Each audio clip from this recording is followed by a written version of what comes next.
Good morning, students. Today we are going to see the next chapter in science, acid, bases and salt.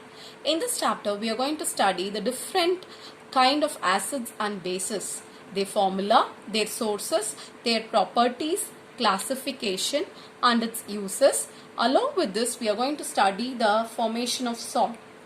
Science has three main branches, that is biology, chemistry and physics.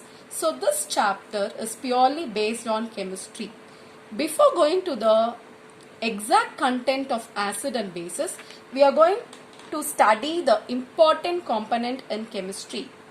So this video will be the basic introduction to this chapter. In this video, we are going to study the important key term like matter, atom, element, compound, acid, base and chemical reaction. Moving on to the first key term, matter. Matter is a term for any type of material which includes living and non-living things and which has a mass and have volume. It exists in three forms like solid, liquid and gases. And suppose children, if you enter a classroom, you can observe a blackboard, table, chair, light, fan. All the object is an example of matter. Many scientists like Dalton, Thomson, Rutherford and Bohr, they wondered what matter is made up of. It is nothing but a simple unit called atom. In Greek, it is called as indivisible or uncuttable. Moving on to the definition of an atom, it is the smallest basic unit of matter or in turn basic building blocks of matter.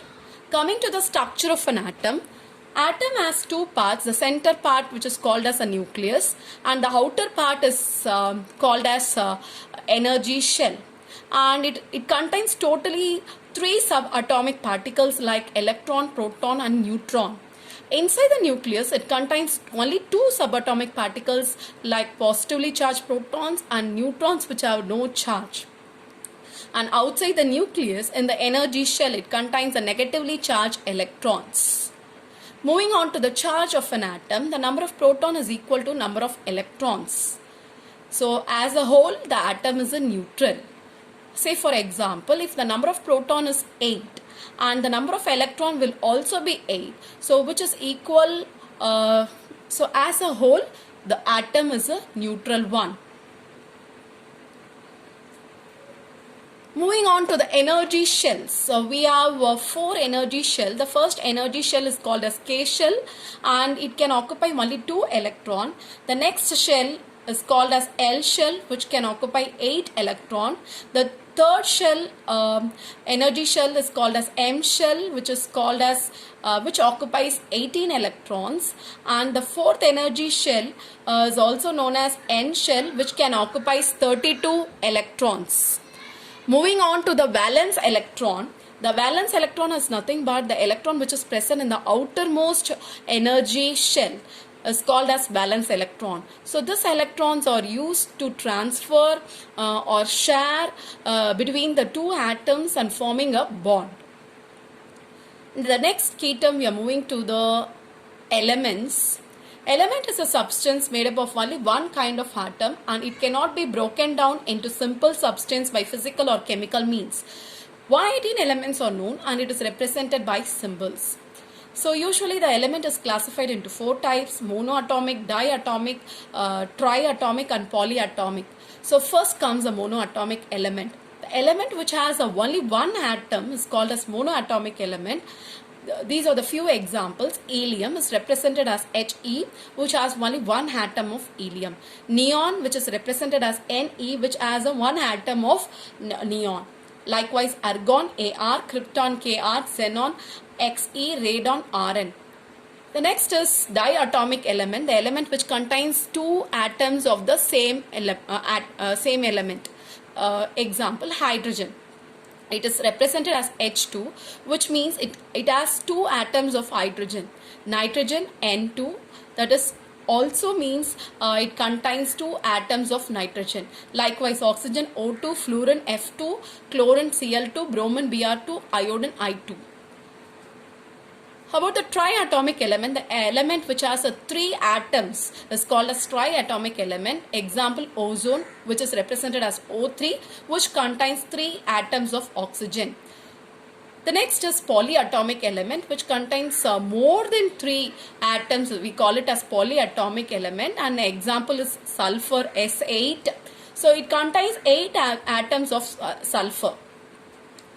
So these are the few examples: nitrogen N, sodium Na, chlorine Cl, carbon C, cobalt CO, neon Ne, gold Au, silver Ag, oxygen O, potassium K, copper Cu, hydrogen H, helium He, iron Fe, niobium Nb, mercury Hg, boron B, fluorine F. So some elements are represented by the first letter of their English name. For example, oxygen is represented by the letter O and nitrogen is represented by the letter N. When the first letter of the several element is same, then the elements are represented by 2 letters. The first letter of the symbol is written in capital and the second letter is represented in small. For example, calcium, it is represented as Ca, and cobalt, it is represented as Co. And symbols of some elements are derived from the Latin name. For example, Na is a symbol of sodium, whose Latin name is natrium. K is a symbol of potassium, whose Latin name is kalium. So these are the few examples. And moving on to the next term, compound. Compound is a substance made up of 2 or more elements chemically combined together. So after forming a new substance, it will not have the original property. So it can be broken down into simpler type by means of chemical means, not by physical means. So here is one example, sodium chloride. And Na is a element, that is sodium, which is an explosive metal, and chlorine, that is represented as Cl, which is a poisonous gas, and the outer shell will be having a valence electron. So they both share with each other, forming a bond, as a result it forms a sodium chloride, a compound which is commonly known as table salt. So you can observe the figure. Sodium metal plus chlorine gas gives you table salt. Hydrogen plus oxygen gives you water. Moving on to the next key term, acid. These are the few examples of acid: sulfuric acid, nitric acid, phosphoric acid, hydrochloric acid, acetic acid, carbonic acid. And if you observe the chemical name, all the name will end with the acid, which denotes the given compound is an acid. And also if you observe the formula, H2SO4, HNO3, H3PO4, HCl, CH3COOH, H2CO3, all the chemical formula will contain the hydrogen ion concentration. So this is a common common thing in acid. Moving on to the bases. So likewise here we have a few examples: sodium hydroxide, iron hydroxide, magnesium hydroxide, nickel hydroxide, ammonium hydroxide. And if you observe the chemical name, all the name end with the hydroxide group, so which represent the compound is a base. And if you observe the chemical formula, NaOH, FeOH thrice, MgOH twice, NiOH twice, NH4OH. So all the formula contains OH group, that is nothing but a hydroxide group. So which denotes the given compound is a base. So moving on to the last term, chemical reaction. So we have a familiar example here, photosynthesis reaction. That is carbon dioxide plus water in the presence of sunlight and chlorophyll, it gives you carbohydrate and oxygen. So the compounds which is present before the chemical reaction is called as reactant, and the compound which is present after the chemical reaction is called as product.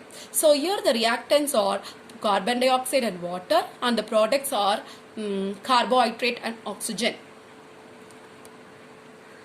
So in this video we have learned all the basic information like matter, atom, element, compound, chemical reaction, reactant and product.